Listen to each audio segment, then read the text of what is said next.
Hello hi welcome नमस्ते, मेरा नाम ऋतिक और आज हम फिर से बात करने वाले हैं एक और इंटरेस्टिंग कंसेप्ट की।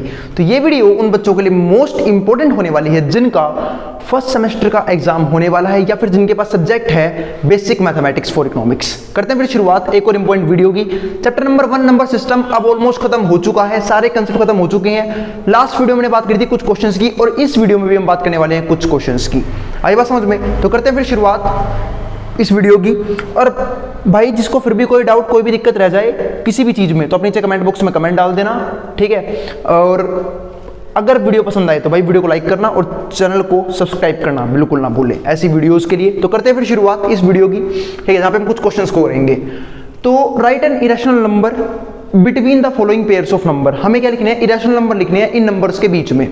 आई बात समझ में? और भाई क्वेश्चंस वाली वीडियो सिर्फ वही बच्चा देखा करो जिसके कंसेप्ट क्लियर है। और मैं तो हर बार कहता हूं कि वीडियो को हमेशा कोशिश करो सीरीज वाइज देखो ताकि किसी भी कंसेप्ट किसी भी क्वेश्चन में कोई भी दिक्कत ना रह जाए। क्योंकि कंसेप्ट हो चुके हैं पिछली वीडियो में, अब कई बच्चे सीधा इस क्वेश्चन पे जंप कर जाएंगे क्वेश्चंस पे।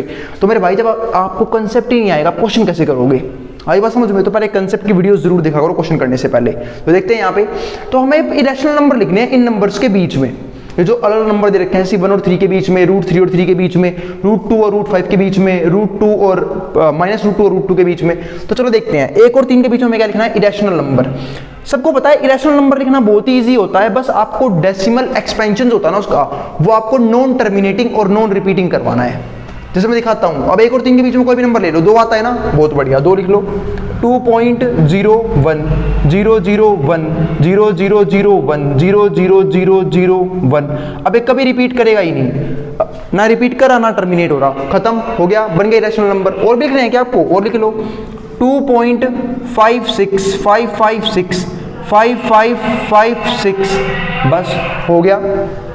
आई बात समझ में? और कोई नंबर लिखना है 1 और 3 के बीच में, मान लो आप 1 ही ले लो, यहाँ पे लिख लो 1.005 बस किसी एक नंबर को ना छेड़ दिया करो। जैसे मान चलो अगर 0 भी सेम होते और 5 भी सेम होते फिर तो रिपीट कर जाता है ये, लेकिन हमें रिपीटिशन तोड़नी है। तो बस मैंने क्या लिखा? 005 0005 फिर 4 बार 05, ऐसे बहुत से नंबर बन सकते हैं, कोई लिमिट ही नहीं है कितने नंबर निकाल सकते हो आप। आई बात समझ में? बस आपको पता होना चाहिए कि वो नंबर इनके और इसके बीच में हमेशा आना चाहिए, मतलब वो जो नंबर है। अब देखो समझाता हूँ, वैसे 1 और 3 के बीच 2 था, मैंने 2 ही लिए, सिर्फ 1 अभी आता है तो पर 1 से फालतू लेना है मैं, इसलिए मैंने पॉइंट के बाद और नंबर बढ़ाए।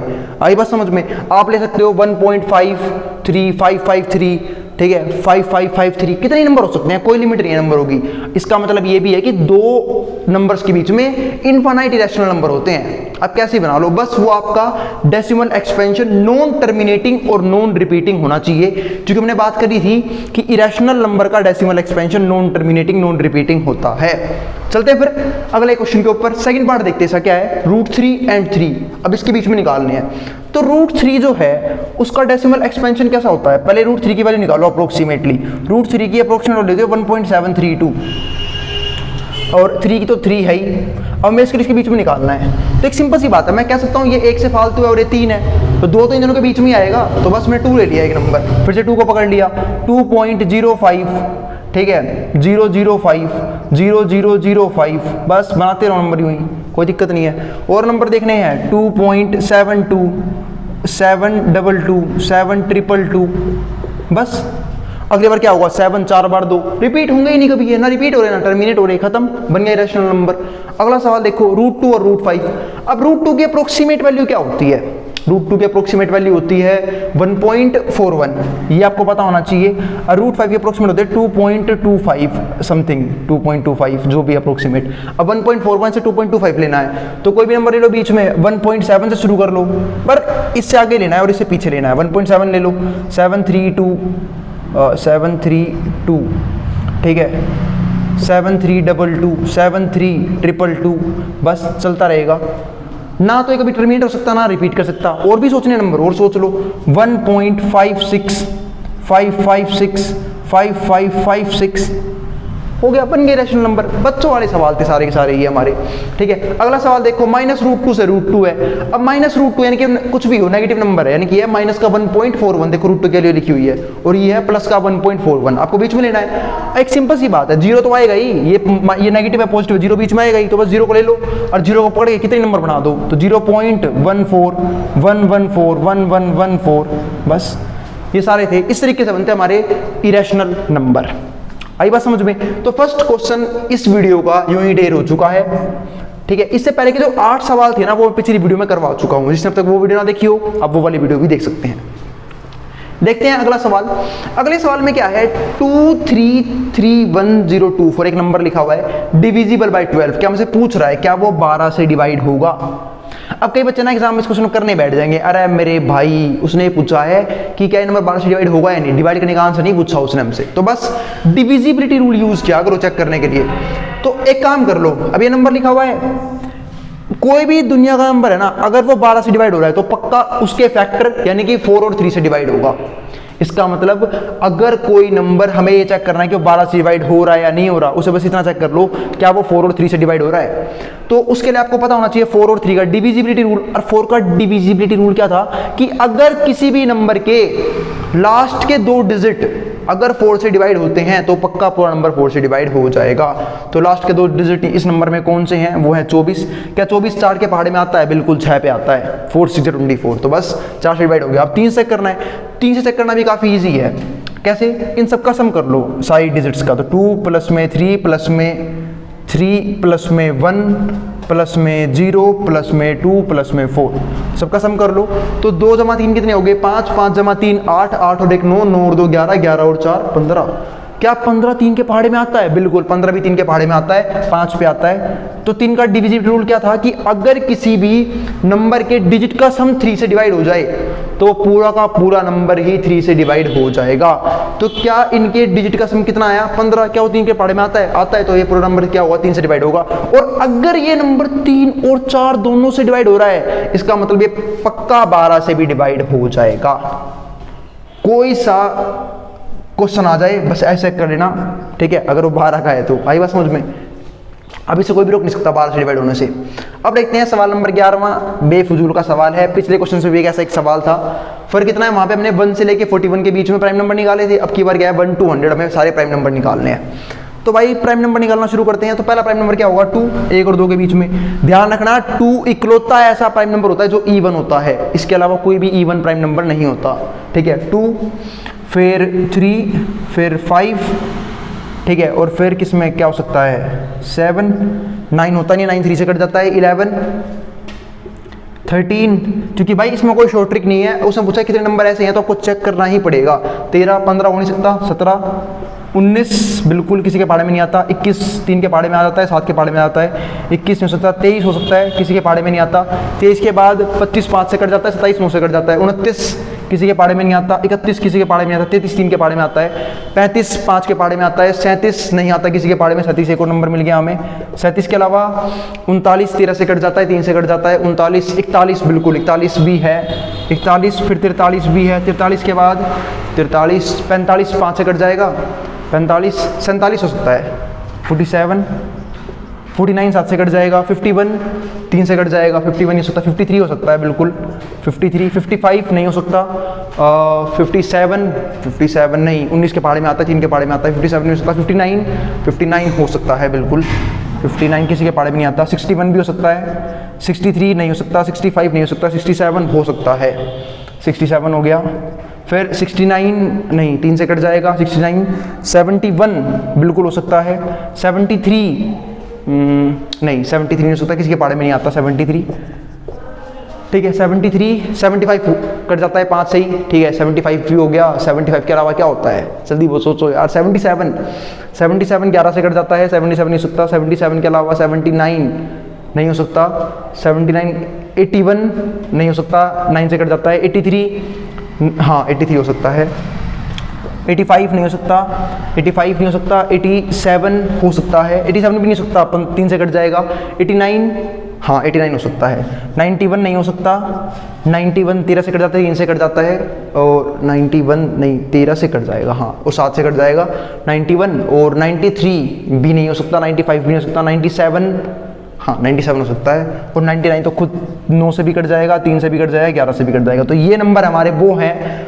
जो 1 से लेके 100 के बीच में है, और सारे सारे क्या हैं, प्राइम नंबर। अब जिनको प्राइम नंबर ही नहीं पता, मेरे भाई बहुत बार बता चुका हूं, प्राइम नंबर वो नंबर होते हैं जो 1 से डिवाइड हो और खुद की टेबल से डिवाइड हो, बस उन्हें हम बोलते हैं प्राइम नंबर। कितने प्राइम नंबर आए, 1 2 3 4 5 6 7 8 9 10 11 12 13 14 15 16 17 18 19 20 21 22 23 24 प्राइम नंबर आए ऐसे।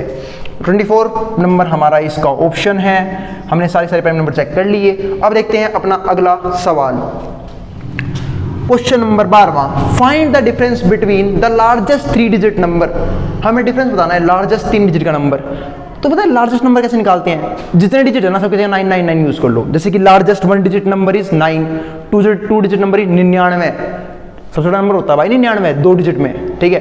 अगर मैं बात करूँ 3 डिजिट में तो 999, 4 डिजिट में बात करूँ तो हमारा क्या हो जाएगा, तो 3 डिजिट का नंबर तो पता लग गया हमें 999, सबसे बड़ा नंबर है 3 डिजिट का 999। और अगर स्मॉलेस्ट पूछ रहा है तो मेरे भाई 2 डिजिट का स्मॉलेस्ट पूछा उसने तो 1 लिखा करो और 0 लगा दिया करो अगर 2 डिजिट बोल रहा है तो, ठीक है। स्मॉलेस्ट 2 डिजिट की तरह कितना हो जाएगा, 1 0। अगर 3 डिजिट बोलता तो 100, 4 डिजिट बोलेगा तो 1000। तो स्मॉलेस्ट बोल रहा है तो 1 1 लगाओ और बाकी 0 लगा दो उसके आगे, 1 के आगे बस। तो उसने पूछा डिफरेंस क्या होगा इसमें और इसमें, तो बस 999 में से 10 घटा दो, कितना आ गया 989, 989। आंसर आ गया। बहुत ही वाहियात और टुच्चा क्वेश्चन था, तुरंत खत्म हो गया है। अब देखते हैं सवाल नंबर 13वां। ओहो, find the place value 4 in each numeral. मतलब कुछ क्वेश्चन दिए, वैसे मैं आपको लिख के दिखाता हूँ। जैसे मान लो 9643 है और आपसे पूछ रहा है 4 की प्लेस वैल्यू। देखो भाई 2 तरह की वैल्यू होती है, आपने बच्चों ने पढ़ा होगा, एक होती है प्लेस वैल्यू, एक होती है फेस वैल्यू। प्लेस वैल्यू से 4 की पूछ रहा है तो 4 की प्लेस वैल्यू कैसे लिखोगे आप, 4 की प्लेस वैल्यू क्या है, 4 को लिखो और 4 के बाद जितने डिजिट होना उतने 0 लगा दिया करो। जैसे कि 40 आ गया,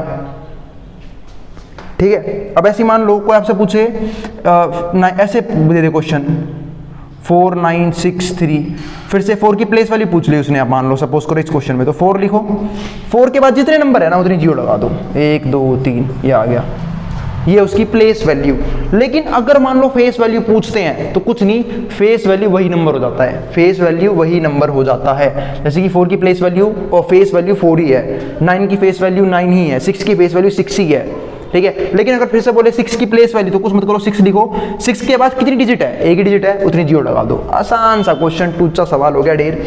अगला सवाल देखो, अब उसने पूछा है क्या ये नंबर 23312020 किसी अखंड आदमी का मोबाइल नंबर, क्या 10 से डिवाइड होगा? वैसे मोबाइल नंबर होता नहीं है, ठीक है। 10 से डिवाइड होगा क्या पूछा उसने हमसे, तो 10 से डिवाइड होने के लिए सिर्फ एक कंडीशन है, पीछे 0 होनी चाहिए। क्या पीछे 0 है? दिख रहा है ना 0, ये देखो ये रहा 0 ये।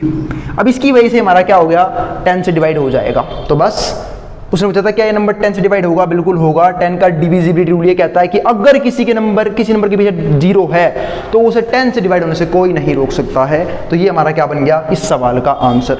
देखते हैं 15वां सवाल, भाई काफी इंपॉर्टेंट है 15वां सवाल, ध्यान से पढ़ना इस क्वेश्चन को, इंपॉर्टेंट है 15वां सवाल। कैसे इंपॉर्टेंट है अभी दिख जाएगा आप लोगों को। अब उसने पूछा है what is the value of m और n, m और n की वैल्यू तू बता दे। और क्यों बता दे, अगर ये नंबर मतलब ऐसे बताना है कि ये नंबर 8 से और 11 से डिवाइड हो जाए, तो ये नंबर 8 से डिवाइड होगा, तो उसके लिए आपको दोनों का डिविजिबिलिटी रूल बताना चाहिए। तो पहले मुझे दिखा 8 और मुझे 8 का डिविजिबिलिटी रूल बिल्कुल याद है कि अगर लास्ट के 3 डिजिट के नंबर अगर 8 से कट जाएं तो ये पूरा नंबर 8 से कट जाएगा। तो बस मैं समझ गया, लास्ट के 3 डिजिट नंबर 8 से कटवाने हैं, तो 58n है लास्ट में। तो मैंने क्या पकड़ा, 58n को पकड़ा, 58n, और इसे कर दिया मैंने 8 से डिवाइड। भैया n को भी कर दो 8 से डिवाइड, भाई मैं कर दूंगा, दिखाता हूँ कैसे करूंगा, ठीक है। तो मैंने देखा 8 के पहाड़े में 58 तो आता नहीं है, 58 से कम कुछ आता है क्या, बिल्कुल आता है 56, 56। टेबल तो याद है ना भाई, कॉलेज में हो गया अब तो याद ही होंगे, या भूल गए सारे बचपन में ही, ठीक है। तो 58 में 56 कितने पे आए, 7 पे आ गया, बच गया 2। अब n है तो सोच के देखो n की जगह उसने क्या लिया होगा कि वो 8 से कट गया होगा। तो मैं जानता हूं अगर पीछे 2 है तो n की वैल्यू पक्का 4 होगी, n की वैल्यू पक्का 4 रही होगी, तो 24 कटेगा, 8 3 24। क्या और कोई नंबर है क्या 2 के पीछे से रखूं और कट जाए? वो है ही नहीं कोई और नंबर। आई बात समझ में? तो पक्का यहाँ पे n की वैल्यू 4 रही होगी, तभी तो 4 उतरा होगा और 8 के पहाड़े में 24 3 पे आ गया होगा। क्योंकि उसने मुझे क्या कहा था कि अगर नंबर 8 से डिवाइड होना चाहिए, हमें n की ऐसी वैल्यू चाहिए, तो डिवाइड होने के लिए प्लस के 3 डिजिट नंबर 8 से कटने चाहिए थे, तो n की वैल्यू पक्का 4 रही होगी, तभी 3 से कटा होगा, तो n का आंसर तो हमारा आ गया है 4। तो चलो भाई, एक नंबर तुम्हें पता लग गया। अब एक खुफिया नंबर m हमें और निकालना है। अब उसने बोला 11 से डिवाइड होगा, तो भाई देखो मैंने एक बात समझाई थी, 11 का डिविजिबिलिटी रूल ये बोलता है कि अगर ओड प्लेस में भी जो भी डिजिट है, ओड प्लेस में जो भी डिजिट है और प्लस में इवन प्लस में जो भी डिजिट है, अगर उनका डिफरेंस या तो 0 हो या फिर 11 से डिवाइड होता हो, तो पक्का किससे कट जाएगा? 11 से कट जाएगा। तो मैंने देखा ओड प्लेस पे कौन कौन है, हमारा m जो हमें निकालना है, फिर है 9, फिर है हमारे पास 4, फिर है हमारे पास 4 फिर है हमारे पास 8, ये हमारे पास है। और माइनस में अब नंबर है जो इवन प्लेसेस पे है, 3, प्लस में 0, प्लस में 8, ठीक है, प्लस में 5 और प्लस में n। नहीं, n की वैल्यू पता है अब 4, तो बस माइनस को अंदर भेज रहा हूँ। अब ये तो 0 आना चाहिए, ये तो माइनस को अंदर भेज रहा हूँ, तो माइनस का 3, 0 तो प्लस माइनस कोई फर्क ही नहीं पड़ता, 8 माइनस का हो गया, 5 माइनस का और 4 माइनस का। भाई देखो जब भी आप माइनस को अंदर भेजोगे सबके सब सिंबल चेंज हो जाते हैं। अब कुछ कट रहा है क्या? जो कुछ कट रहा है काट लो भाई। 8 प्लस का ये माइनस का खत्म हो गया, ठीक है, -5 और -4, माइनस माइनस प्लस और 5 और 4 9, तो -9 से +9 कट गया और 4 में 3 गए 1, तो 1 आ गया, 1 और 4 कितने हो गए हमारे पास? 5। तो m प्लस में 5 बराबर है 0 के, ठीक है, मतलब है तो 0 आना चाहिए था डिफरेंस, पर 0 आएगा तो m की वैल्यू नेगेटिव हो जाएगी, तो ये तो पॉसिबल नहीं सकता, या फिर 11 का मल्टीपल होना चाहिए। देखो भाई दो चीज़ है। अब मेरा यहाँ से आंसर आया m + 5 है, तो 0 के बराबर आना चाहिए था डिफरेंस, पर 0 के बराबर लाने के लिए मुझे m की वैल्यू -5 करनी पड़ेगी। और ये दोनों क्या है? पॉजिटिव इंटीजर है, m भी पॉजिटिव इंटीजर है और n भी पॉजिटिव इंटीजर है, तो भाई m की वैल्यू -5 तो हो ही नहीं सकती अब। तो इसका मतलब क्या? मुझे इस नंबर को जो भी डिफरेंस आया था, डिफरेंस ये आया है, इसको 11 से डिवाइड करके दिखाना, 11 से डिवाइड होता हुआ दिखाना होगा। और ये दोनों क्या है? सिंगल डिजिट के पॉजिटिव नंबर, तो m की वैल्यू क्या होगी? 6। तो अभी तो बनेगा भाई 6 + 5 11 और डिवाइड हो जाएगा 11 से। आई बात समझ में? अब बात है 11 से डिवाइड होने के लिए तो और भी नंबर बना सकते हैं। मैं यहाँ पे लिख दूंगा, क्या नाम है, 17, 17 5 22 जाएंगे। मैंने क्या बोला भाई? अभी भी m एक सिंगल डिजिट नंबर है, तो m की वैल्यू क्या आएगी? 6। तो m की वैल्यू आ गई हमारे पास 6 कहाँ है? 6 कहाँ गया वो? कहाँ लिखूँ भाई नंबर? कहाँ गया वो? कित खो गया? ये रहा, m की वैल्यू आ गई 6। बस अगर मन करे तो भाई कुछ नहीं, इस नंबर को डिवाइड करके देख लेना दोनों से, 8 से भी 11 से भी डिवाइड हो जाएगा अभी। अब देखते हैं अगला सवाल, क्वेश्चन नंबर 15 इसलिए मोस्ट इंपोर्टेंट था। अब देखते हैं लास्ट सवाल जो हमारा ये रह गया था पिछली वीडियो में, ठीक है, कुछ खास कारणों की वजह से वो लिख नहीं पाया था मैं चारों पार्ट। देखते हैं यहाँ पे, find the approximation value of the following numbers. हमें क्या लिखने हैं? अप्रोक्सीमेशन वैल्यू लिखने हैं इन सारे नंबर्स के 2 प्लेसेस ऑफ डेसिमल तक, 2 प्लेस ऑफ डेसिमल तक। इसमें आप लोग कंसेप्ट याद होगा, अगर आपको 2 प्लेस ऑफ डेसिमल तक चेक करना है तो उससे अगली डिजिट चेक करो। अगर वो 5 या 5 से बड़ी है तो पिछली को 1 से बढ़ा दो, अगर 5 से कम है तो यूं का यूं लिख दो, ठीक है, उस वाइट लास्ट वाली चीज को हटा के। यहाँ पे देखो पॉइंट के बाद से 2 डिजिट लेने हैं, तो मैंने देखा 2 डिजिट ये रहे, इसके लास्ट में 8 है तो 1 बढ़ा दूंगा, तो 0.39 आंसर आ गया, सवाल खत्म। अगला देखो, अगले में क्या है? मैंने देखा 2 डिजिट तक लेने हैं पॉइंट के बाद, 9 2 पिच आ गया 4, तो हटा दो 4 को, कोई दिक्कत नहीं है, कोई फर्क नहीं पड़ेगा कि 4 था। अगर 5 या 5 से फालतू हो तो 1 से बढ़ा दो, वरना फिर यूं का यूं हटा दो 4 को, ठीक है, जो भी नंबर उसको। फिर मैंने देखा 3.14, अगला नंबर 1 है, हटा दो यूं का यूं, यही हमारा आंसर है अप्रोक्सीमेट में। अगला 3.1428 है, 2 का क्या ही फर्क पड़ेगा भाई, 5 या 5 से बड़ा होना चाहिए था, तो 3.14 इसे बोलते हैं राउंड ऑफ करना, समझाया था मैंने कंसेप्ट में। हो गए सवाल, सारे सवाल हो गए खत्म। एक आध और करवा दूं क्या? जैसे मान चलो 9.658 है, ठीक है, 2 तक लेने हैं तो 9.65 तो लेना ही है, उससे अगला 8 है, यानी कि 5 या 5 से फालतू है तो क्या कर दूंगा मैं? 6 कर दूंगा, ये मेरा आंसर आ जाएगा अप्रोक्सीमेट। खत्म सवाल। इसी के साथ नंबर सिस्टम खत्म होता हुआ बस मात्र एक कंसेप्ट के ऊपर वीडियो मैं और बनाऊंगा, जहां पे हम बात करेंगे बार वाले क्वेश्चंस की और रैशनलाइजेशन के कुछ क्वेश्चंस की। आई बात समझ में? तो उम्मीद है नंबर सिस्टम आपको समझ में आ गया होगा। फिर भी कोई क्वेरी, कोई डाउट रह जाए तो आप नीचे कमेंट बॉक्स में कमेंट कर सकते हैं, और टेलीग्राम चैनल का लिंक मेरे डिस्क्रिप्शन में गिवन है, या फिर इंस्टा का लिंक भी मेरे डिस्क्रिप्शन में गिवन है, वहां पे जाकर मुझे फॉलो कर सकते हैं। ठीक है, जो भी क्वेश्चन हो सकते हैं वहां पे मुझे पूछ सकते हैं। आई बात समझ में? मिलेंगे फिर अगली वीडियो में, और अगर वीडियो पसंद आई हो तो भाई वीडियो को लाइक करना और चैनल को सब्सक्राइब करना बिल्कुल ना भूलें, और अपने उस ग्रुप में शेयर भी कर दें जिनका एग्जाम होने वाला है। आई बात समझ आता कि उन्हें भी कोई भी दिक्कत ना रह जाए इस सब्जेक्ट में। अब जिसको जो उतारना है, स्क्रीनशॉट लेना, वो ले सकता है, मैं बोर्ड के सामने से।